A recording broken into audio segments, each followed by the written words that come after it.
रेंसन्स criteria जिसको use करते हैं सीवियरिटी ऑफ एक्यूट पैंक्रियाटाइटिस को असेस करने के लिए।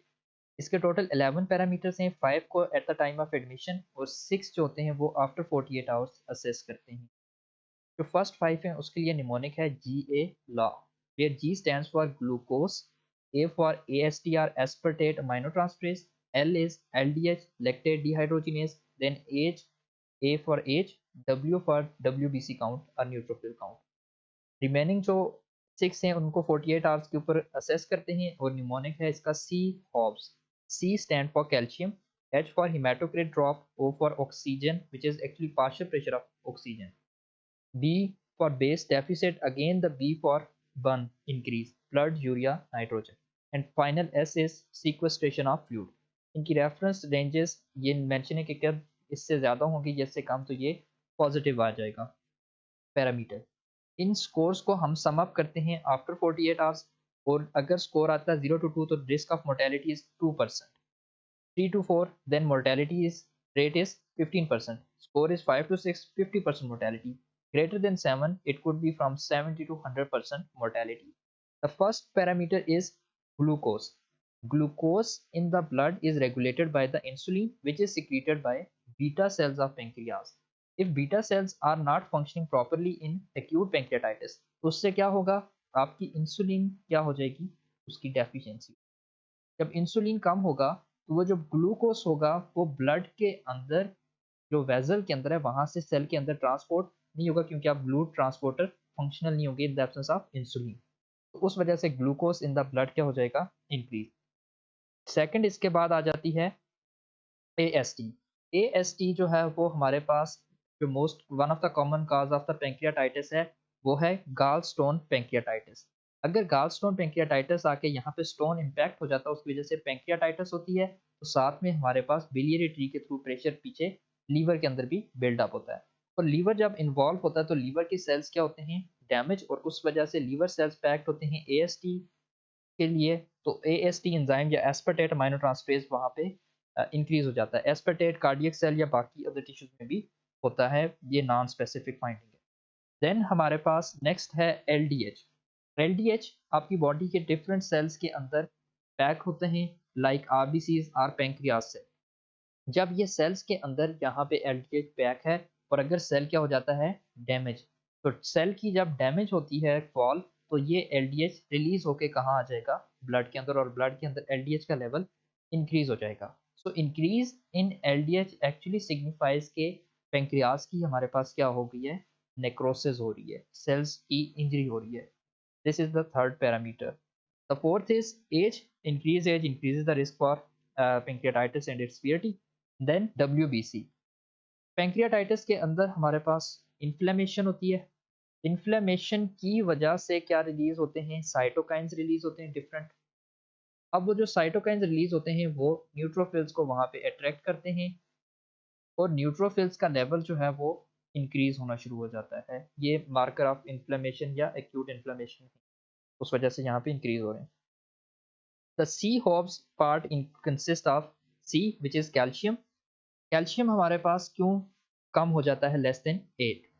एक्यूट पैंक्रियाटाइटिस में जो पैंक्रियाज होता है टिश्यू उसके अंदर बहुत ज़्यादा क्या होता है, ये अगर पैंक्रियाज है तो ये पैंक्रियाज जो है वो पैक होता है किससे, फैट से, ये सारा फैट होता है। अगर लाइपेज एंजाइम जो पैंक्रियाज के अंदर है वो एक्टिव हो जाता है लाइपेज, तो वो इस फैट को क्या करेगा, ब्रेक करना शुरू कर देगा। अब जब ये फैट ब्रेक होगा तो फैट बना होता है फैटी एसिड्स प्लस ग्लिसरॉल। अब ये फैटी एसिड्स सेपरेट हो जाएंगे लाइपेज के एक्शन की वजह से। ये जो फ्री फैटी एसिड्स होते हैं ये हमारे पास बाइंड कर सकते हैं कैल्शियम के साथ, कैल्शियम आयन। कैल्शियम जब इन फ्री फैटी एसिड के साथ बाइंड करेगा तो इस रिएक्शन को हम कहते हैं स्पोनिफिकेशन, सेपोनिफिकेशन। अब इस वजह से कैल्शियम डिपॉजिट हो जाएगा आके पेंक्रियाटिक टिश्यू के अंदर जिसको डिस्ट्रॉफिक कैल्सिफिकेशन भी कह रहे हैं। अब इस कैल्सिफिकेशन की वजह से जो ब्लड के अंदर कैल्शियम का लेवल होगा, कैल्शियम यहाँ से आके यहाँ डिपॉजिट हो रहा है तो ब्लड के अंदर कैल्शियम का लेवल क्या कर जाता है, फॉल कर जाता है। तो this is the reason for low calcium. Haematocrit drop, pancreas के अंदर जो टिश्यू होता है वहाँ पे एक डिफरेंट एंजाइम होते हैं, प्रो इलास्टेज एक उसमें से एंजाइम है, प्रो इलास्टेज। प्रो इलास्टेज जब एक्टिव हो जाता है तो ये हमारे पास बना देता है elastase. This elastase causes vessel injury in the pancreas that will lead to hemorrhage। अब जब हेमरेज होगा तो वहां पे क्या लॉस होगा, ब्लड। और जब आपका ब्लड लॉस हो रहा था तो उसमें आपकी ब्लड सेल्स आरबीसीज भी डिक्रीज हो रहे होते हैं। Haematocrit is actually the concentration of RBCs in the blood. Since RBCs आपके क्या हो रहे हैं, लॉस हो रहे हैं, तो जब आरबीसीज लॉस हो रहे हैं तो हेमाटोक्रिट जो आपका है वो ड्रॉप हो रहा है। और कितना ज्यादा ड्रॉप हो जाए, जब 10% से ज्यादा का ड्रॉप आता है तो फिर वो सिग्निफिकेंट होता है। That's the reason for haematocrit drop. Next is partial pressure of oxygen. तो first week of inflammation of the pancreas होता है, उसमें बहुत ज़्यादा साइटोकाइंस, पेंक्रियाज जब सेल इंजर हो रहे होते हैं इन्फ्लेमेशन की वजह से साइटोकाइंस रिलीज होते हैं, जिससे साइटोकाइन स्टॉर्म होती है। इस साइटोकाइंस की रिलीज की वजह से मेनली आपको सिस्टेमिक कॉम्प्लिकेशन मिलती हैं, जिसमें है ARDS और प्लूरल इफ्यूजन। इसमें ये होता है कि आपकी जो ये एल्वियोलाई है और बाहर जो एल्वियोलर कैपिलरीज हैं, ये वाल और कैपिलरीज के बीच में क्या आ जाएगा, बहुत ज़्यादा fluid. This is fluid between the wall and the capillaries. अब यहाँ से जब ये फ्लूइड इतना ज़्यादा आ जाएगा तो जो ऑक्सीजन होगा वो डिफ्यूज करके कैपिलरीज के अंदर फौरन इंटर नहीं हो सकता, उसके लिए डिफिकल्ट होगा वहां पे आना डिफ्यूजन के थ्रू, क्योंकि ऑक्सीजन डिफ्यूज होके आ रहा है। अब बीच में फ्लूइड इतना ज़्यादा है तो ब्लड के अंदर ऑक्सीजन का लेवल क्या होना शुरू हो जाएगा, decrease. And that's why there is low partial pressure of oxygen in pancreatitis. The next is base deficit. What is base deficit?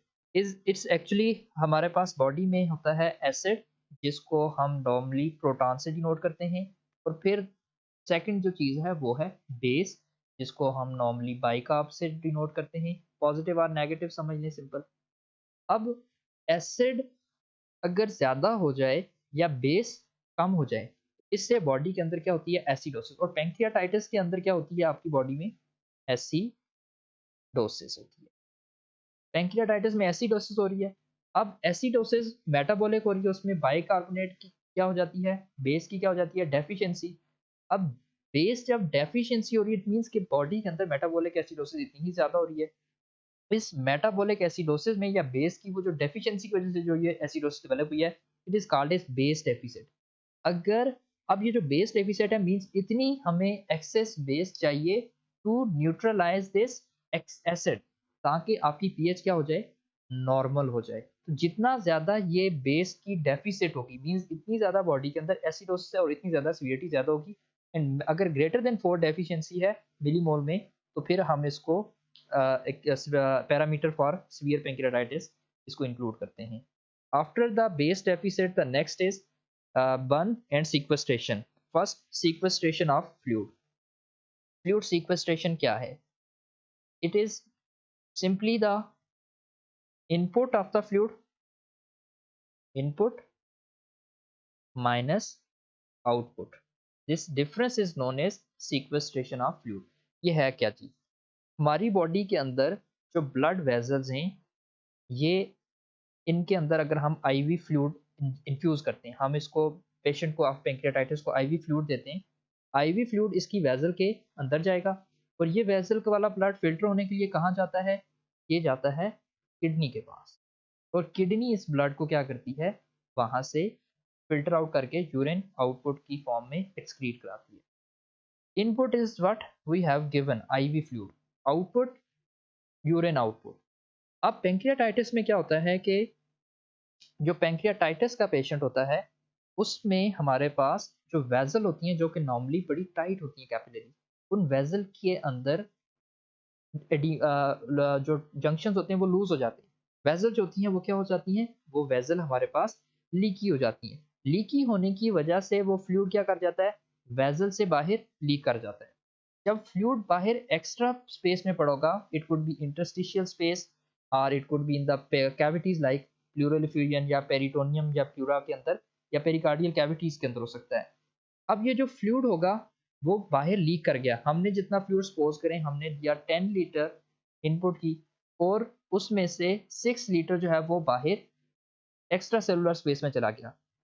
जब ये वाली, अब किडनी के पास ब्लड क्या जाएगा फिल्टर होने के लिए, डिक्रीज, तो यूरिन आउटपुट क्या हो जाएगी, डिक्रीज। 10 में से 6 अगर बाहर है तो यूरिन आउटपुट सिर्फ कितनी रह जाएगी, 4 लीटर। अब ये अगर 6 लीटर या इससे ज्यादा का फ्लूइड सिक्वेस्ट्रेशन है, अब ये जो सिक्वेस्ट्रेशन का मतलब क्या है, एक्यूमुलेट हो गया कहीं, हमने जो चीज इनपुट की थी यूरिन की, जितना फ्लूइड हमने इनपुट किया उसमें से 6 लीटर से अगर ज्यादा कहाँ चला जाए, एक्स्ट्रा सेलुलर स्पेसेस में चला जाए, और आउटपुट जब आप मेजर करें वो सिर्फ कम हो, बहुत कम हो रही है, इट शोज के ज्यादा वेजल क्या हो रही है, लीक, और ज्यादा सा जो फ्लूइड है आपकी बॉडी के अंदर अक्यूमुलेट हो रहा है। It shows the severity of acute pancreatitis. The second, after the severity of the acute pancreatitis, जो सीक्वेस्ट्रेशन है, सीक्वेस्ट्रेशन के बाद जो नेक्स्ट चीज है ब्लड यूरिया नाइट्रोजन है। अब ब्लड यूरिया जो नाइट्रोजन है वो बिल्कुल सेम ही क्राइटेरिया है उसका, कि अभी हमने देखा है कि ब्लड किडनी के पास क्या जा रहा है फिल्टर होने के लिए, कम। अब ब्लड के अंदर क्या होता है, यूरिया।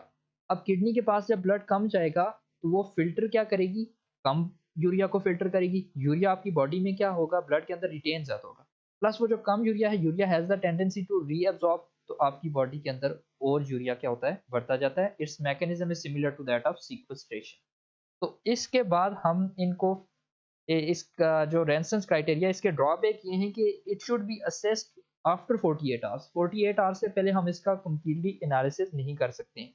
और कितना स्कोर हो, तो हम इसको अगर 3 equal to 3 or greater than 3, equal or greater than 3, then it will be referred as severe pancreatitis or severe acute pancreatitis। ये हमारे पास इसका ये रेंसन क्राइटेरिया आ जाता है।